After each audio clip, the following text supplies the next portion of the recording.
welcome to the Tabletop Games blog topic discussion. Iacta, alea est. Luck, chance, randomness. There are many names for introducing a bit of chaos into a board game. Dice rolling, a deck of cards, or maybe a dexterity element can all introduce an unpredictable outcome that makes the game less predictable. In this article, I don't want to investigate at what point randomness becomes too much or whether chance in games is fun, but instead I want to look at the different forms of randomness you can find in modern board games. First of all, I want to talk about some of the misconceptions people have about randomness. Our instincts often lead us astray when we have to evaluate chance. Probabilities are a whole area of maths that can get very complex very quickly, but it also leads to very interesting results. Let's start with dice. I think most people will think of dice first when they think about randomness in games. A roll of a dice gives you a random result every time. Each subsequent roll is independent of the previous roll, and that's the first thing where our instincts mislead us. Many people will think that when they have rolled 3 sixes in a row, the next roll is much less likely to be a 6 again. Of course that's not true, because a dice doesn't remember the result it's previously showed. The chance of getting a 6 on the next roll of a 6-sided dice, a d6, is always 1 in 6, irrespective of what you rolled previously. The other thing people often think when rolling a d6 is that a 6 or 1 are harder to roll, or that rolling a high number is harder than a low number. Yet, for the same reason as above, they're just as easy as each other. In fact, the probability of rolling a 3, 4, 5 is exactly the same as rolling a 1, 2 or 3, or as rolling an odd number or an even number. It's 1 and 2 or 50-50. It becomes more confusing when rolling multiple dice and adding the results. So if you do believe that the probability of rolling a specific pip value on a d6 is 1 in 6, irrespective of previous rolls of the pip value, you then might think that when rolling 2d6 and adding the result, the probability of getting a sum of 2 is the same as getting a sum of 7. After all, the probabilities should be the same for 2 dice as they are for 1 dice. Of course, as many of us know, that's not the case. The thing is, to roll 2 d6 dice and get a sum of 2 is only possible when both dice show a 1. Yet, to roll a 7 with 2 d6 is easier because the dice can be a 1 and a 6, a 2 and a 5, or 3 and 4. And of course, vice versa, but that's not relevant here. You can apply these same principles to different combinations of dice and different types of dice. So adding the result of a d6, d10 and a d20 will give certain results a higher probability than others. Game designers use that knowledge to create different levels of randomness, where the probability of certain outcomes are more likely than others, allowing dice rolls to favor certain outcomes over others. The classic example is of course Catan. You do want to be near hexes that show a number that's more likely to come up when rolling 2d6, so already you can see the dice rolls can actually be a strategic element in a game.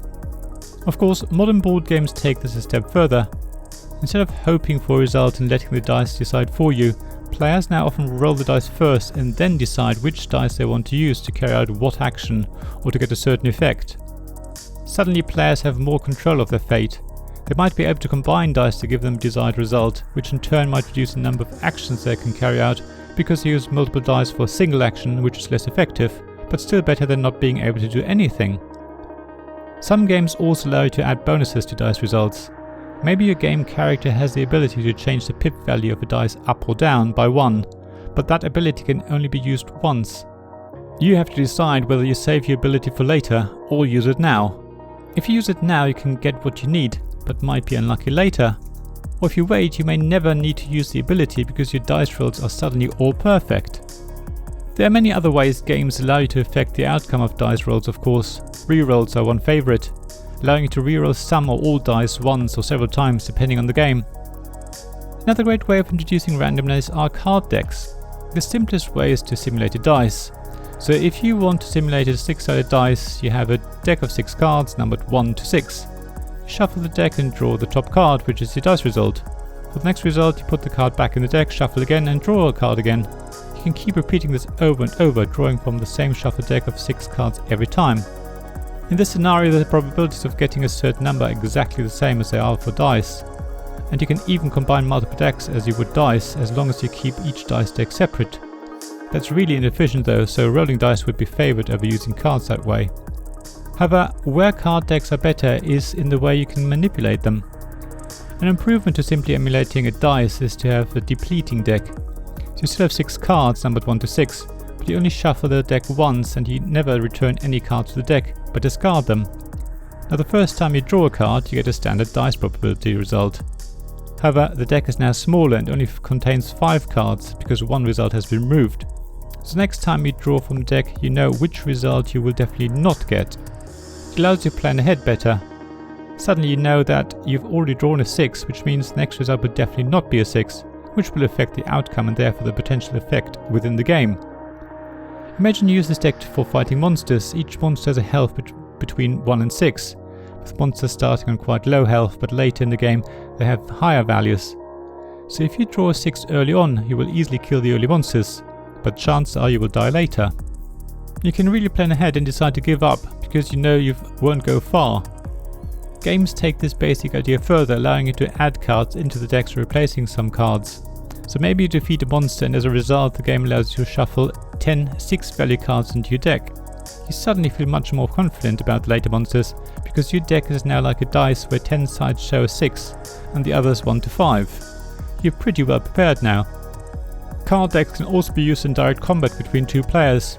Instead of both players starting with the same deck of 6 cards, maybe they have to draw cards as they play first to build up their hand. If a player gets more cards before another player, chances are they also have higher value cards. That could give them the incentive to attack the other players because they're confident they will win. Yet there's still chance in this. Even if you have 10 cards, you might have all 1s. And if the other player has a single card, it could still be a 6, which means they would still win the battle. So even though hand size is a good measure to decide how likely you are to win the battle or not, there's no guarantee and still plenty of randomness. At the same time, as a player, you do have some control over that randomness. The last way that I think chance appears in games is through dexterity. You may have heard of cube towers that you will fill with a handful of cubes at the top, and then some get stuck while others fall through. On subsequent turns, those cubes that got previously stuck might get knocked out by the cubes you throw in the top, and so on. Depending on the number of cubes, the color or some other measure, you and the other players get to take certain actions or gain certain benefits. I appreciate that cube towers probably require relatively little dexterity and the outcome is much more random than controlled, but I would still list it under this heading. However, there are some famous games where dexterity is the main element and it results in a certain amount of randomness. Jenga is probably the game that most people will know. You have to carefully remove blocks from a stack and your dexterity is really tested here. Of course, you test the tower first to see which block is the easiest to remove, but then you have to carefully slide it out and put it on top. And it's the randomness of how the tower is built, the surface you're playing on, and what blocks are stacked on top of which other ones that decides when the tower topples. There are variations on the theme, and many modern board games use dexterity in their gameplay. I would say in all of those games the dexterity element creates randomness, but you can usually control that randomness, like you can choose which block to remove from the tower.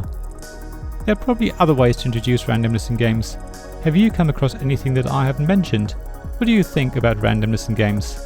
Are there games that have too much or too little randomness?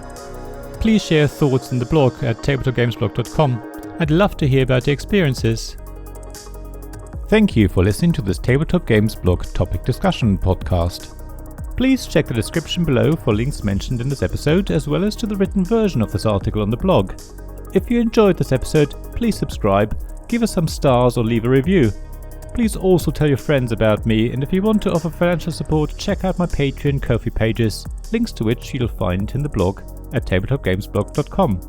So thank you again for listening, and I hope to see you again soon.